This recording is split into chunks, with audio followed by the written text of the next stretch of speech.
It'll be hard to fathom nowadays how massive Jimmy Savile was during his prime. In a time way before social media, Jimmy Savile was everywhere. When he wasn't headlining the nation's biggest radio show, he was hosting two of the UK's most popular TV programs, Jim'll Fix It and Top of the Pops.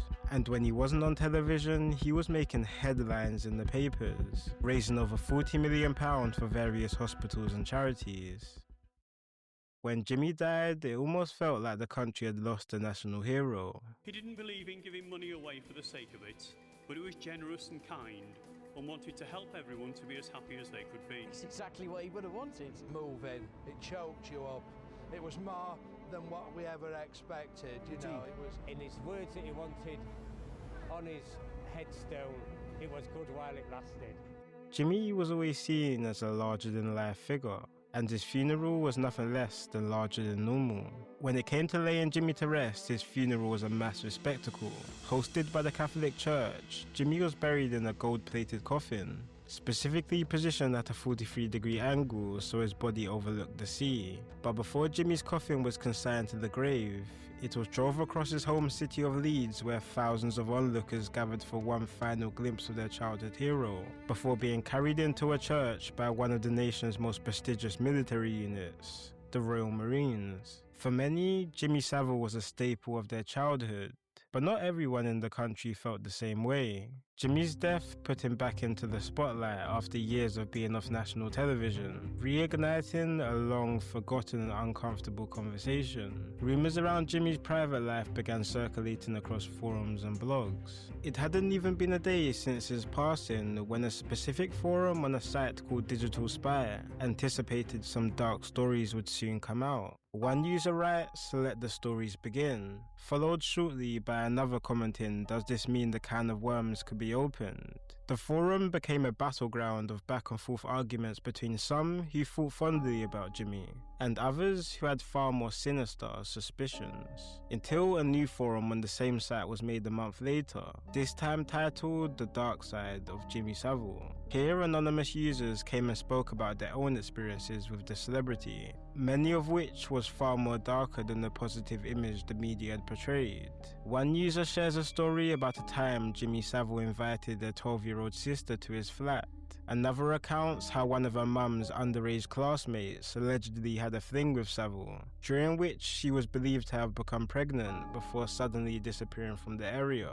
Another user claims he knew Savile in the 60s, and recalls instances he would take young girls on suspicious trips in his Rolls Royce, sometimes taking them back to his flat after.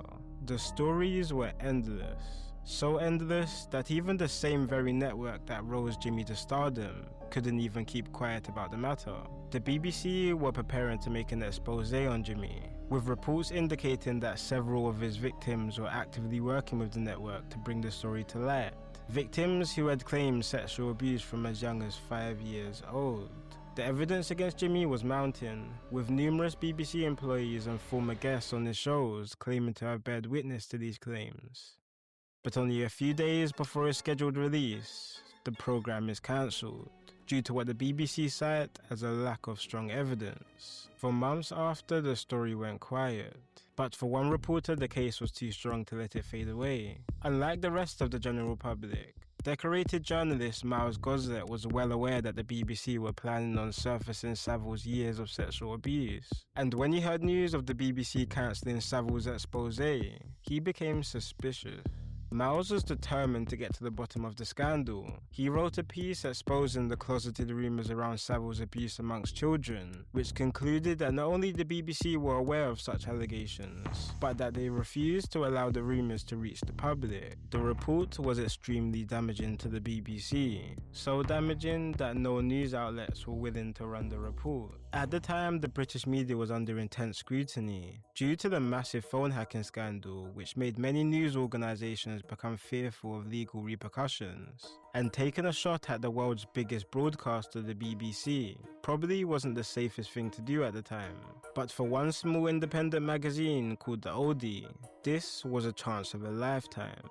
Once the oldie published Miles Gozelet's report, everything began to unravel. Hundreds of victims came forward, investigations intensified, and the full extent of Jimmy Savile's horrific abuse was finally exposed for the world to see. Big question I get asked is, when did it all start? That's the pop saying of mine. And why? And it all started very quickly. I won't bore you. It all began in the city of Leeds, 1926. Born into a working-class Catholic family, Jimmy was the youngest of 7. His father was an insurance agent, while his mother was a deeply religious housewife. Like many others, at the age of 14, Jimmy left school and began picking up various pieces of work to help support his family. But it was at age 18 his life would take a drastic turn. England was 5 years deep fighting against the Nazis in the Second World War, and was starting to feel the strain of the prolonged and costly conflict. With millions of military-aged men fighting on the front lines of the battle, the country began experiencing severe labour shortages. As a result, thousands of teenage boys were conscripted to work in British factories and coal mines to support the war effort. One of these boys being 18-year-old Jimmy Savile. Savile's time working in the mines was short, but life-changing. Less than a year in, he was involved in a massive mine explosion that severely injured his back. This event caused quite a turning point in Jimmy's life, with Jimmy not being able to take part in manual labour anymore due to his injuries. He instead switched his attention to something a little more glamorous. After the Second World War, a new wave was emerging in the UK, the wave of rock and roll.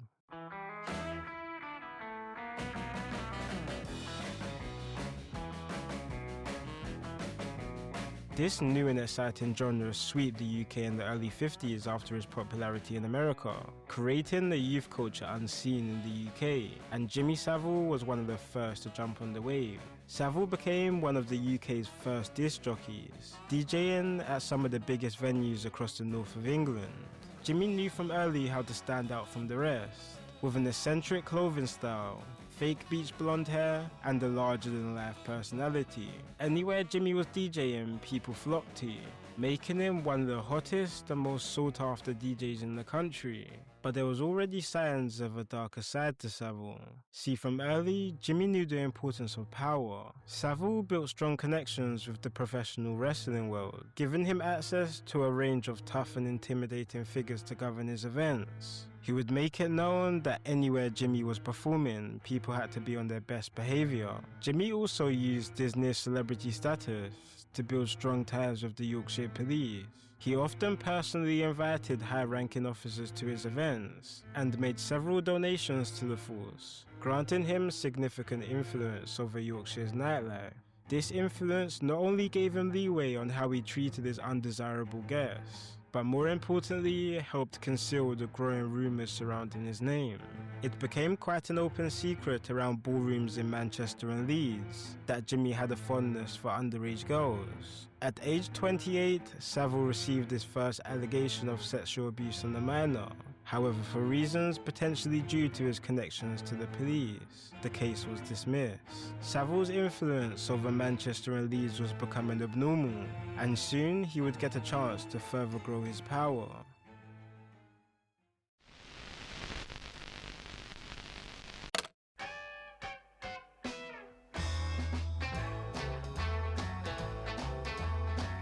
In 1958, Jimmy would be offered a gig that would take him to the next step.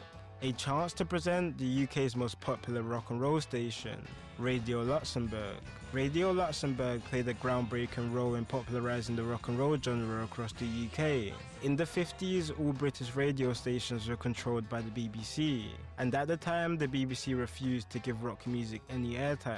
The genre was seen as way too dangerous, rebellious and Americanised to be played on the prestigious BBC, which resulted in the rise of foreign radio stations that would fill in the gap left by the BBC, and the biggest to do so was Radio Luxembourg. Jimmy quickly became one of the most popular DJs at the radio. He was presenting 6 programs weekly, with his Saturday show attracting an audience of 6 million listeners. This extensive airtime made him one of the most influential DJs in Britain, allowing him to brush shoulders with some of the biggest stars on the scene. Fast forwarding to the mid-60s, British attitudes on rock music was taking a massive turn. British bands like the Beatles and the Rolling Stones were now taking over the scene, leading to what became known as the British invasion of rock. And now, the BBC wanted to get involved. The BBC were launching a new programme, showcasing all the newest and hottest British rock bands, and Jimmy was selected to host it. 1964. It's 6:34 p.m. and it's a programme that you've never heard of before. It's called Top of the Pops. Top of the Pops was a massive success from the onset. The programme drew 6 to 8 million views per episode, and Jimmy's face was everywhere. Jimmy was now officially a household name, but behind all the glitz and glamour of national television, Jimmy was turning into nothing less than a villain.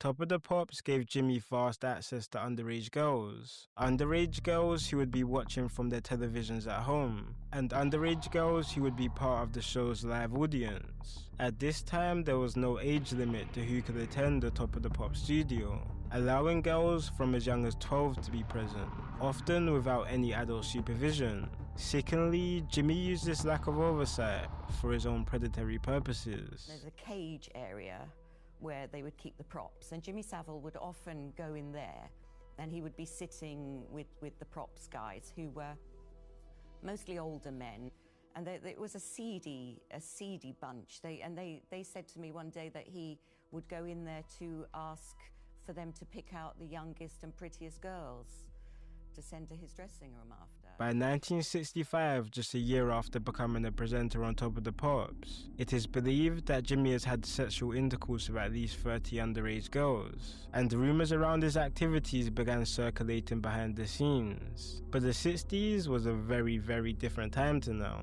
Unlike nowadays, sexual abuse wasn't something widely spoken about in the media or everyday life. And in the 60s, the BBC controlled all national radio, and one of only 2 available television channels, and there was no chance the BBC would risk exposing one of their biggest stars. The only chance to expose Jimmy's actions was through the press, and only one newspaper even dared to think about it.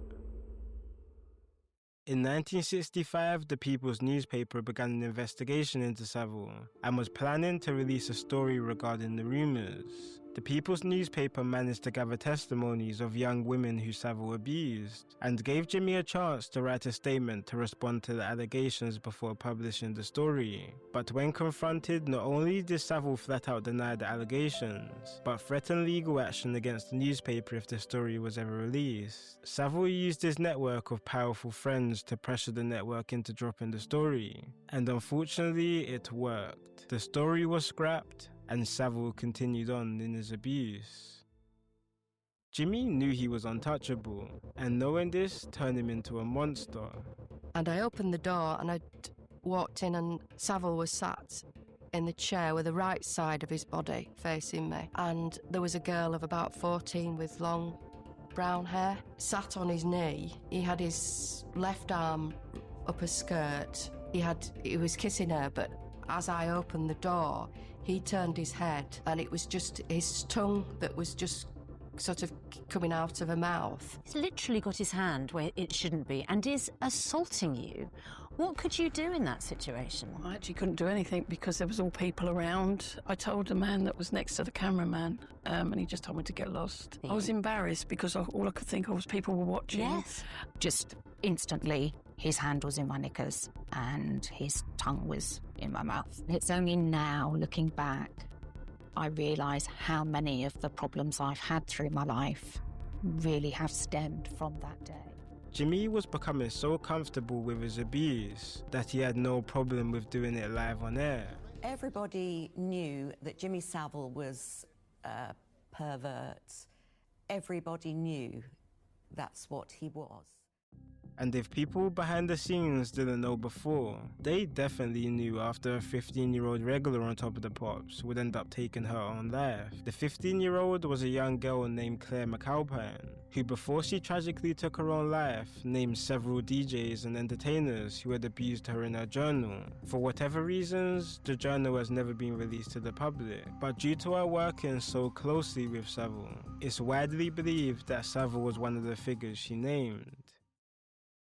It was a different time in Britain, a time where it wasn't completely unusual for teenage girls to get married at 16 or 17, a time when kids would leave school at 15 and start working in the adult world, and a time when many parents had no real concerns about leaving their children with famous figures. Jimmy was one of many to take advantage of these times. Eh? When are you going to mention it? During letters? I'll mention it during the letters. Or after the letters, yes. After the letters, yeah. Despite the rumours surrounding him, Jimmy was given a chance to boost his fame with his brand new show on the BBC, Jim Will Fix It. Hello there, welcome to some more super Jim Will Fix It's.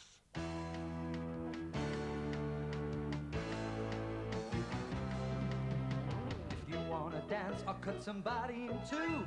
Jim Will Fix It was the go-to show for kids to watch in the 70s and 80s. Kids would write letters to Jimmy telling him their dreams, and he would make them dreams come true on national television. The show was a hit, pulling anywhere between 10 to 20 million views per episode. For kids, appearing on the show was a dream come true.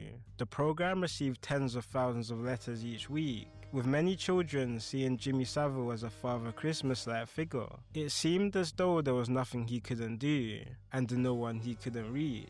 Even the royal family appeared on the show.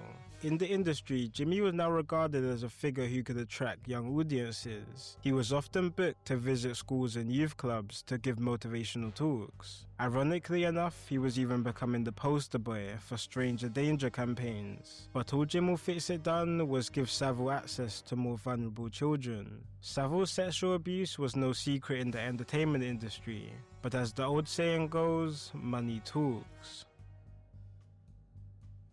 Well, I do remember saying that he should not be left alone with children, but that would have... I just want to make a film of it. On film, I'd like to kill Jimmy Savile.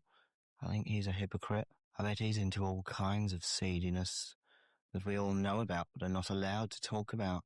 I know some rumours. In the 1978 BBC radio interview, Johnny Rotten from the British rock band the Sex Pistols done something that most at the time wouldn't. He spoke out against Savile. In the response, the interview was barred from national radio, and Johnny Rotten found himself banned from appearing on the BBC again. Jim was destined to become synonymous with sponsored marathon running. He was a pioneer in many ways, but for me, he was the first non-running celebrity to seem to be interested in running events. Despite what was happening behind the scenes, Jimmy continued to build and expand his public image. Jimmy was now switching his attention towards charity, raising millions of pounds through tireless fundraising events and sponsored runs. Jimmy's primary focus was hospitals, and hospitals that dealt with severely ill children.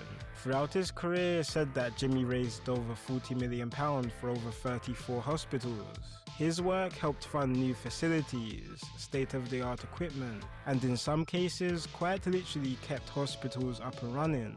Jimmy was instrumental in building awareness and providing support for hospitals across the UK, and his efforts earned him a lot of special privileges in many medical facilities. He started just coming in and plonking himself down and watching Top of the Pops with us on Lancaster Ward 1, which is where the incident happened. He was able to sit in front of the sofa on the floor and hide what he was doing, which he put his hand straight up my nightdress, and we weren't allowed to wear pants.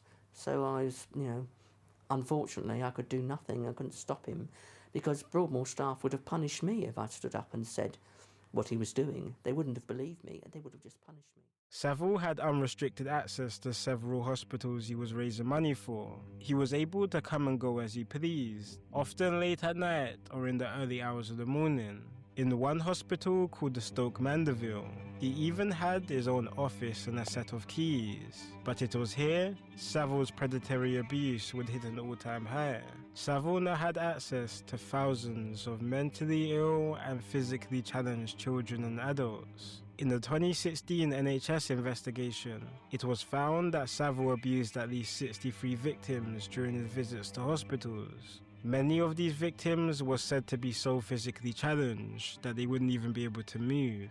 Well, I reported it to the charge nurse. I said that Jimmy Savile had tried to touch me intimately, and she just said I was making up bizarre statements, that I was being bizarre, it wouldn't be tolerated, that you're just making all these bizarre thoughts, you obviously need isolation. Despite numerous rumours and allegations, Savile's abuse went unchecked for decades. Patients who raised concerns were ignored and silenced, and staff were specifically instructed not to question his actions. After all, he was Jimmy Savile, the man who brought in all the donations. But it was at the Leeds General Infirmary where Jimmy showed his sexual ambitions had absolutely no limits. At the Leeds General Infirmary, Savile was held at such a high regard that he had his own set of keys to the mortuary, a place where dead bodies were kept until they were buried. Patients and employees say Jimmy spent hours on end in this normally restricted room, where it's believed he would perform necrophilia on dead patients.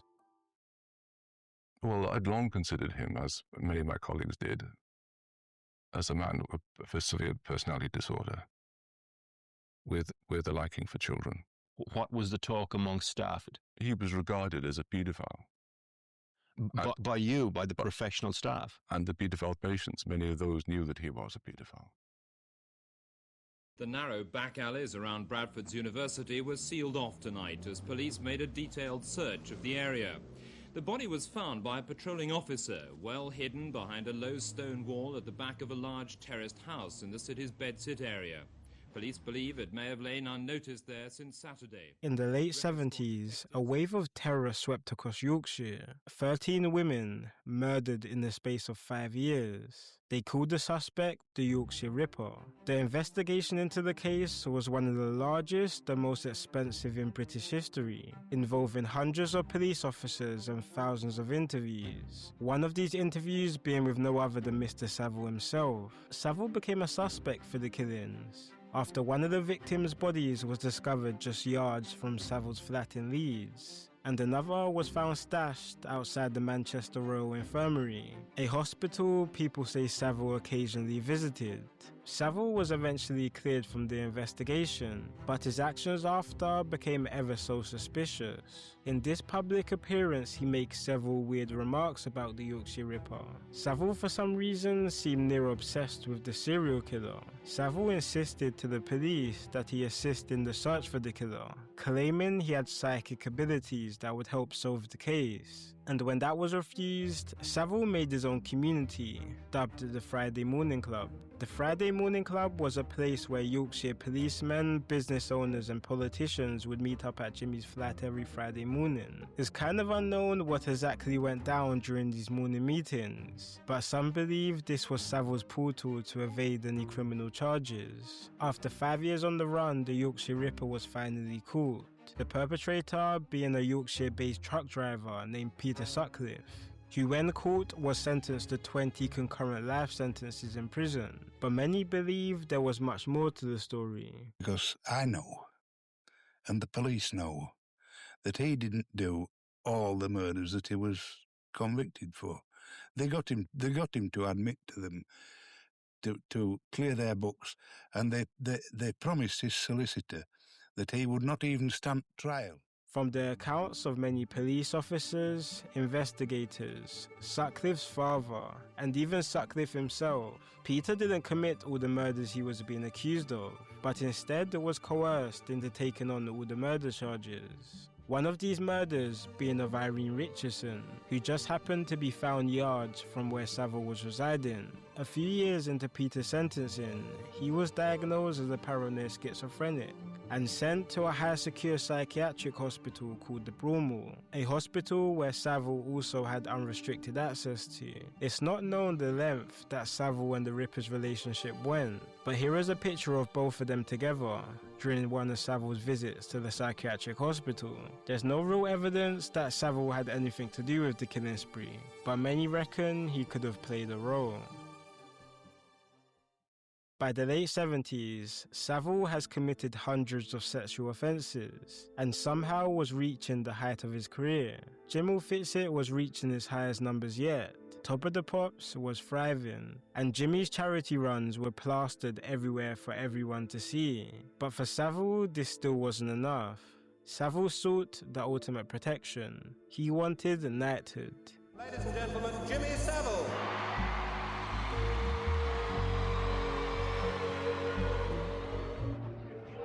He wanted his fame to go beyond anything and anybody. Savile was growing his political power.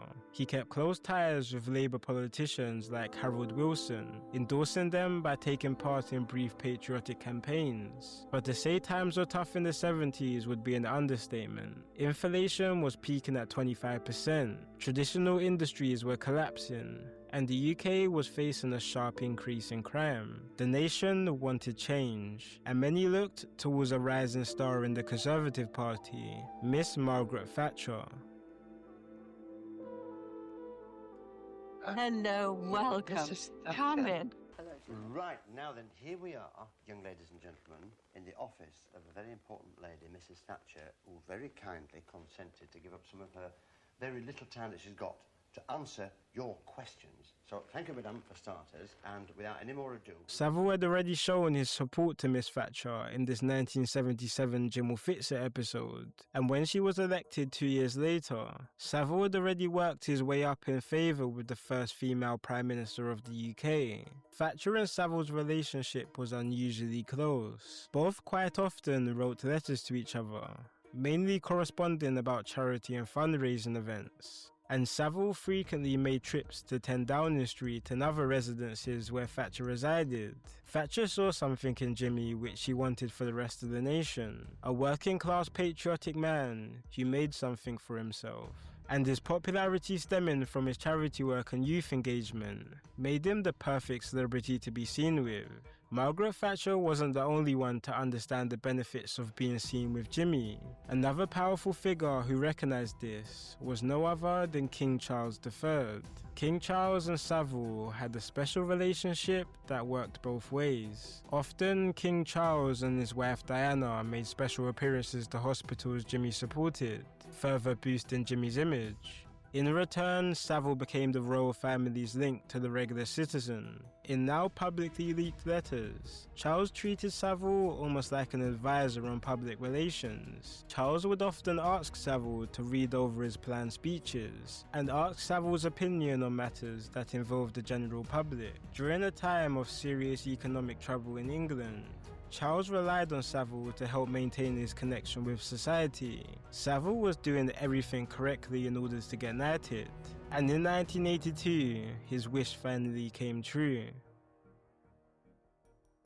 Margaret Thatcher nominated Savile for knighthood, primarily based on his extensive charity work and contributions to British entertainment. But Savile wasn't all in the clear yet. The knighthood process is one that is very long and tricky. Before nominations are sent to the King or Queen for approval, they first need to be approved by a committee of senior civil servants, many of whom had mixed feelings about Savile's knighthood. In a leaked letter between Thatcher and the most senior civil servant at the time, Sir Robert Armstrong, Armstrong cites that the committee is fearful of Savile exploiting his knighthood, and for that reason, Savile's knighthood was rejected. But Thatcher never gave up. Through her 11-year reign as Prime Minister, she nominated Savile 4 times for the honour, despite constantly being told it wasn't a good idea. And eventually in 1990, Savile's knighthood was finally accepted.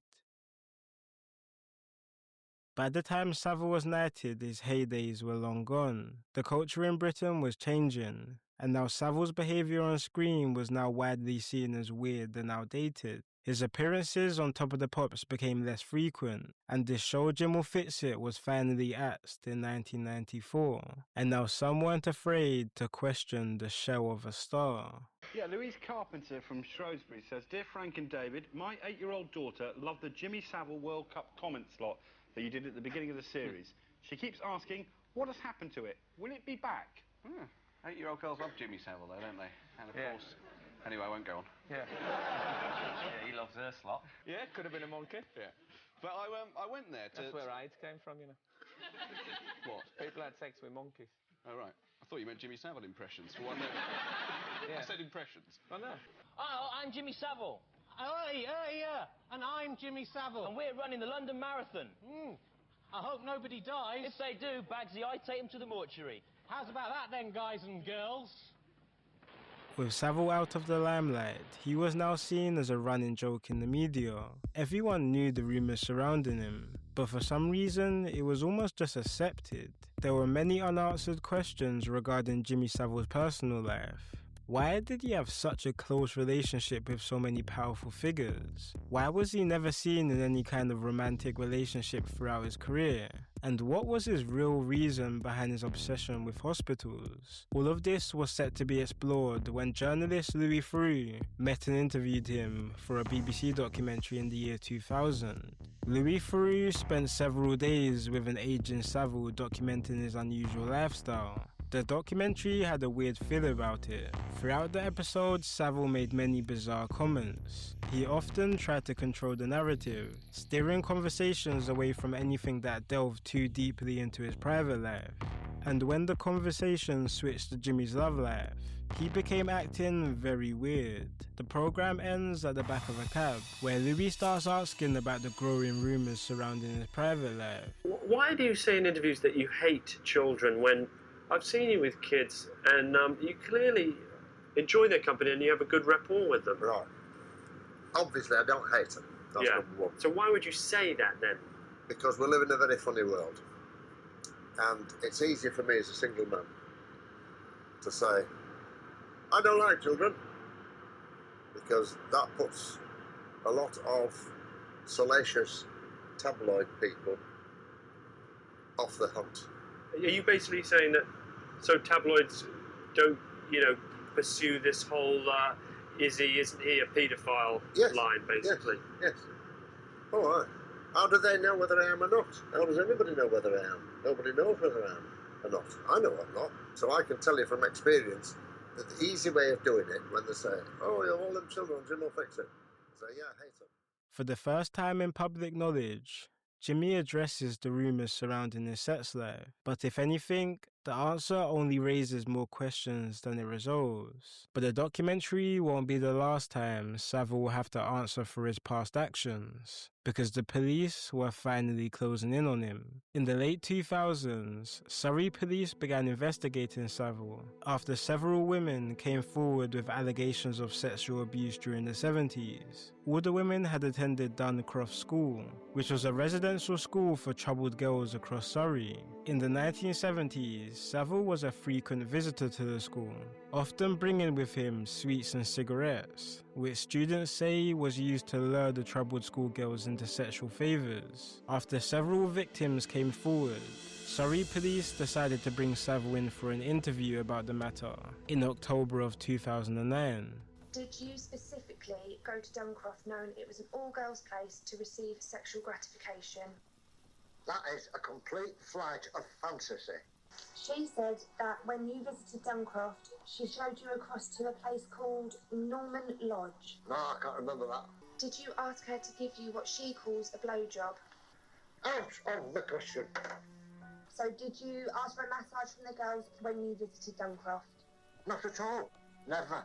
I have now alerted my legal team that we may be doing business. See, I'm known in the trade as litigious. Pull people into court straight away, no messing. Oh dear, I've been wronged, your worship. Wronged. Oh, dreadful. 200 grand. In this interview, we get the real inside scoop on Jimmy's character. Jimmy quickly becomes agitated during the interview and shows a side to him far different from what he portrays on screen. He threatens the interviewer, citing that if the charges are not dropped, he would take her to court, which makes you wonder how many times he may have done this in the past when it wasn't recorded. The Crown Prosecution Service decided not to pursue charges against Savile due to what they claim as insufficient evidence. Savile was off the hook once again, but the scene wasn't completely clear for Jimmy. Victims were now starting to come forward more and more frequently to the police, and with the internet now widely accessible, some started posting their testimonies online. This caught the attention of a BBC journalist named Marion Jones and a producer named Liz McKean. who decided if no one else is willing to do it, they will take down Savile themselves. They began making an expose on Jimmy. In preparation, they gathered witness testimonies, dug up old clips and pulled old police reports. But not too long after beginning their investigation, Savile met his end. Veteran broadcaster Jimmy Savile has died at the age of 84. He will be best remembered for his children's TV show Jim'll Fix It, which ran for almost 20 years on the BBC and drew in huge audiences. Savile's death and funeral was a massive event filled with praise, but this didn't stop Merry and Jones from continuing his investigation. Now with Savile dead, there was big hope that more victims would come forward, and they did. Stuff was starting to piece together, and the team were ready to blow the whistle. But before they could, the show is cancelled by the BBC. Eventually, the investigation is picked up by ITV, who released their version of their exposure in October of 2012. The documentary led to a massive countrywide police investigation dubbed Operation U-Tree, which exposed years of sexual abuse from not only Jimmy, but many other stars in the scene. And through that, we get the story of Jimmy Savile. The scandal not only put Jimmy Savile's name to shame, but also had a massive and lasting impact on the BBC. The BBC was subject to multiple lawsuits and compensation claims from victims who had been abused under their trust, which resulted in many higher-ups in the BBC resigning with their names in disrepute. It's impossible to know, but it's believed that Jimmy Savile abused around 450 people throughout his life, with the youngest being only 2 years old. The legacy of Jimmy Savile is not only one of horror, but of a society's failure to protect its most vulnerable. Hopefully we can learn from the past to build a safer future.